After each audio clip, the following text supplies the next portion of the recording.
ශ්‍රී ලංකා කණ්ඩායම හා පාකිස්තාන කණ්ඩායම අතර තරඟ තුනකින් යුක්ත එක්දින තරඟාවලියේ පළමු එක්දින තරඟය හෙට ශ්‍රී ලංකා වේලාවෙන් සවස් 2:30 හෙට පාකිස්තානයේ රාවල්පින්ඩි ක්‍රීඩාංගණයේදී ආරම්භ වීමට සියල්ල සූදානම්. මේ තරඟය සඳහා නම් කරපු ශ්‍රී ලංකා සංචිතයේ ප්‍රබල ක්‍රීඩකයන් කිහිප දෙනෙක්ගෙන් සමන්විතයි. ඒ අනුව හෙට පැවැත්වෙන පළමු තරඟයේදී ශ්‍රී ලංකා කණ්ඩායම වෙනුවෙන් වෙනසක් කිරීම නියමිත බවට වාර්තා වෙනවා. ඒ ශ්‍රී ලංකා කණ්ඩායමේ ආරම්භක ප්‍රතිකරණ යුගලය වෙනස් වීමයි. පැතුම් නිස්සංක පෙර පරිදිම ප්‍රතිකරණය ආරම්භ කරනු ඇති අතර ඔහුත් සමග මේ සංචිතයෙන් නම් කරන ලද නවක ප්‍රතිකරු ලහිරු උදාර පැතුම් නිස්සංක සමගින් ආරම්භක ප්‍රතිකර යුගලය ලෙස ශ්‍රී ලංකා කණ්ඩායම වෙනුවෙන් ක්‍රීඩා කරනු ඇති බවට වාර්තා වෙනවා. ඒ වගේම හෙට ආරම්භ වන පළමු තරඟය සඳහා ක්‍රීඩා කරන ශ්‍රී ලංකා කණ්ඩායම කොහොම වෙයිද?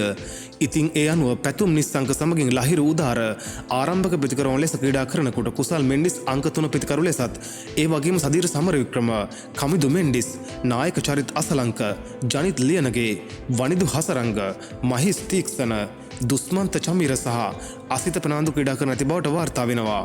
ඉතින් ඒ වගේම මෙම එක්දින තරඟාවලියට නම් කරන ලද ප්‍රබල පාකිස්තාන සංචිතය කොහොම වේද? වාර්තා වෙන අන්දමට පාකිස්තාන සංචිතයෙන් ප්‍රබල වෙනසක් කර ඇති බවටත් වාර්තා වෙනවා. පාකිස්තාන එක්දින කණ්ඩායමේ සිටි හසාන් නවාස් මෙම එක්දින සංචිතයෙන් මෙන්ම තුන්කොන් T20 සංචිතයෙන් පවා ඉවත් කර ඇති බවටයි වාර්තා වෙන්නේ. ඒ වගේම වමත් ප්‍රතිකරු ෆකාර් සමාන් T20 සංචිතයේ සිටි හසාන් නවාස් වෙනුවට පත් කරන ලබන අතර හසාන් නවාස් වෙනුවට එක්දින සංචිතයට කිසිම ක්‍රීඩකයෙක් පත් කර නොමැති බවටයි වාර්තා වෙන්නේ. ඒ අනුව මෙම එක්දින සංචිතයට නම් කළ 15 දෙනෙකුන් යුත් පාකිස්තාන එක්දින සංචිතය මේ ආකාරයටයි.